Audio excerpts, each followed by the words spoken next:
Hello guys, this is Maria Bicolana here. Yeah, good afternoon, good afternoon. That's right guys, it's good afternoon today. Yeah, I just got home actually from my doctor appointment. So I don't have time to cook. Lately, I haven't had time to cook. Yeah, it felt like I've been running here and I've been running there. Yeah. Anyway, guys, wait.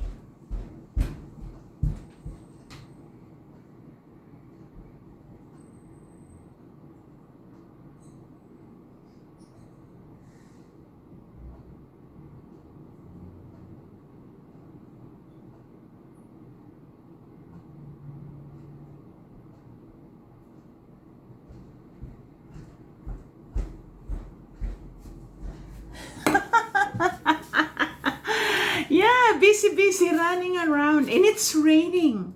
Yeah, it's raining outside. Well, actually, it's been a few days now that's raining here, guys. Yeah. Anyway, guys, today I'm hungry again. Well, because time check by the way, guys, it's 3:45. So this is going to be my supper. Yeah. Anyway, guys, welcome to Maria Bicolana Kitchen, and we are not going to cook today.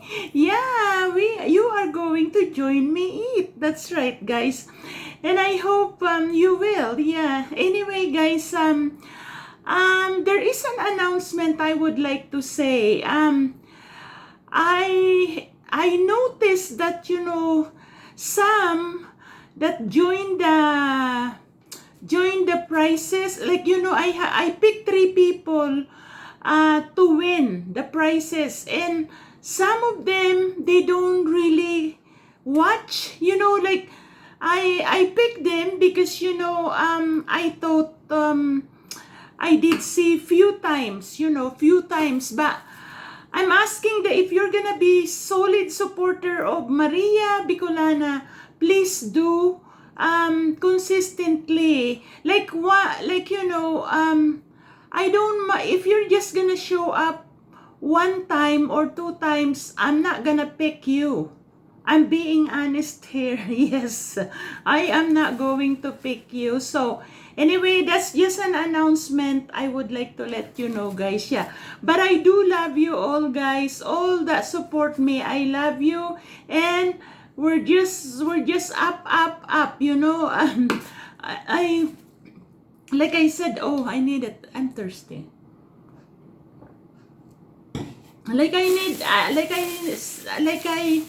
I want us to be together. Yeah, up. Anyway, guys, I would like to introduce to you my food today. That's right, guys.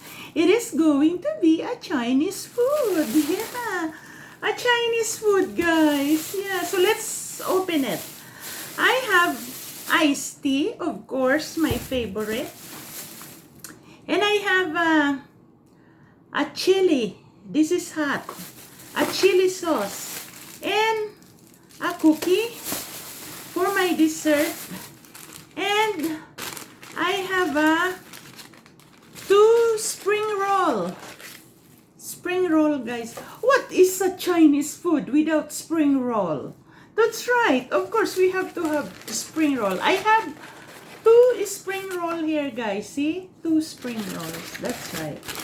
Yeah, so ta-da-da-da-da-da, ta-da-da-da-da, unboxing, unwrapping my food. This is my food, guys. Let's check it out if it is really good. That's right. And 1 soya sauce and my pork. Ooh, guys, yummy. It's mixed yummy. It's mixed vegetable. Yeah, that's right, guys. Mixed vegetable noodles and also sweet and sour pork. Yeah, sweet and sour pork. Yum. Yummy.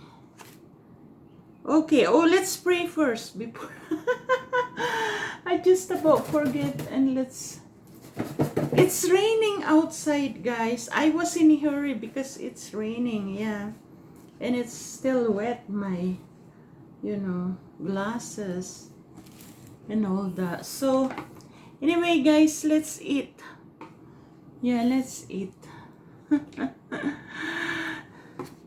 This looks yummy, guys. See? Noodles. Let's pray in the name of the Father, of the Son, of the Holy Spirit. Amen. Heavenly Father, Lord.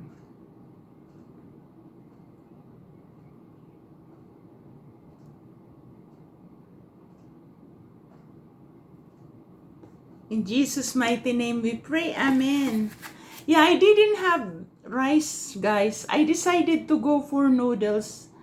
Yeah, and sweet and sour and mixed vegetable. Just the basic, yeah. Because I am hungry.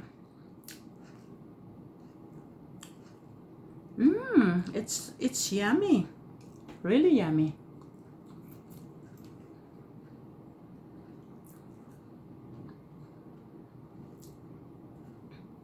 Except I want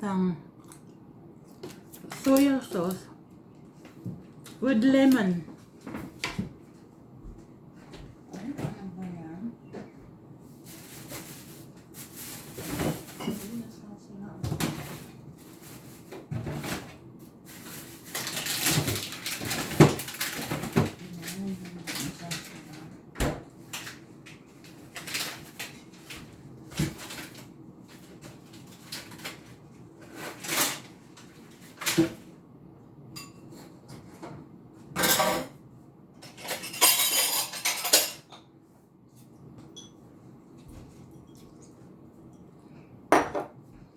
Yeah, I want lemon, guys.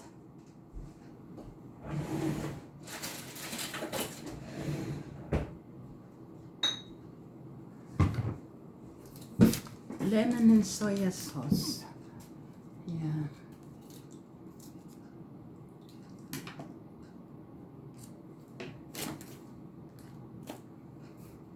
You know, I was thinking, oh, my viewers probably thinking I don't cook anymore.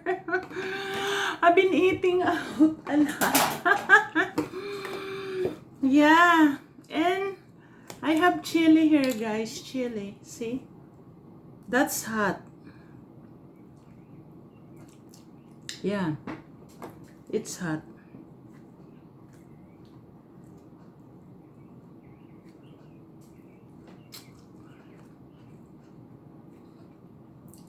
Big broccoli.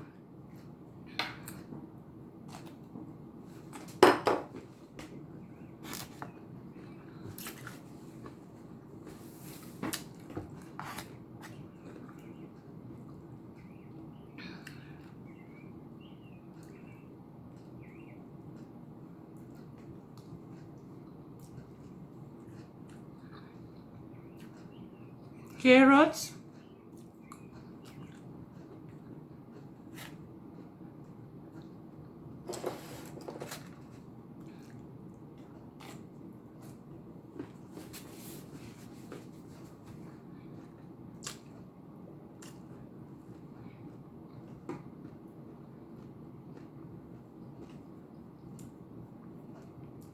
Sweet and sour pork, guys. Sweet and sour pork.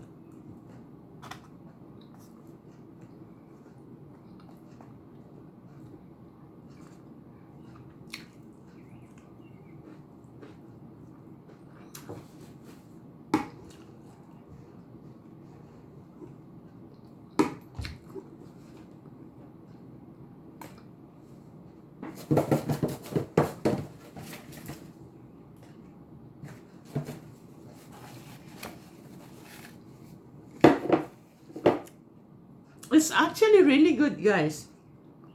Really good. You know why I like it? It's not too salty. Oh, I don't like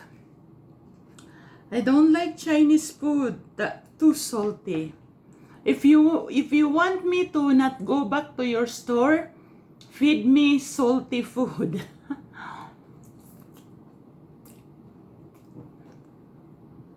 Yeah, it's not good for you. Too salty. You can always add like, this is soya sauce. Yeah, soya sauce. So you can always add if you want. But if it is too salty, you can't add. It's done. It's a waste. Yeah.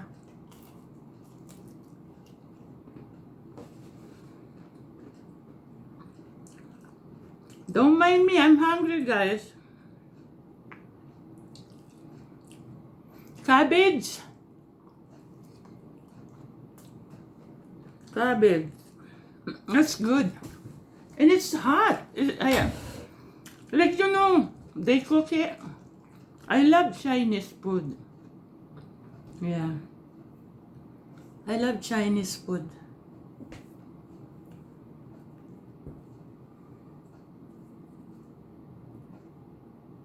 And it's hot. It's chilly.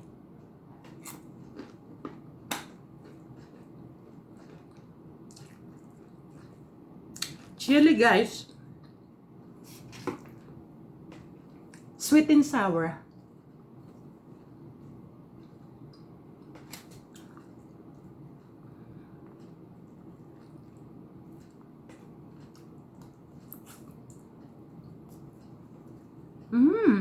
So yummy. It really hit the spot.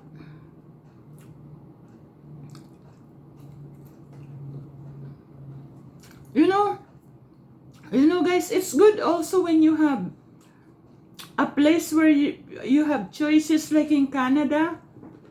I have to tell you guys this. We travel a lot, my husband and I.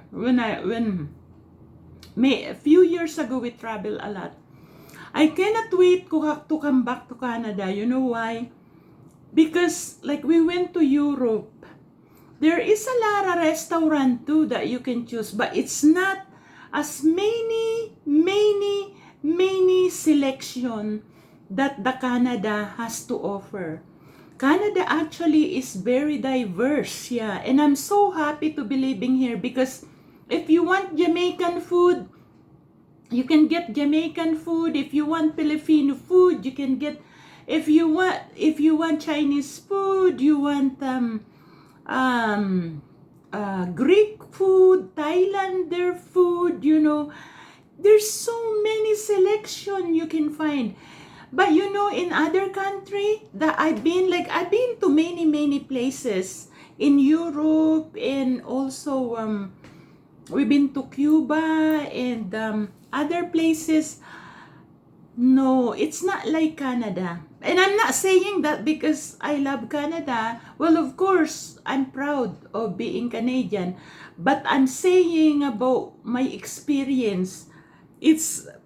I'm so happy to come back to Canada because you can eat whatever you want. And I'm like that. I like trying other food.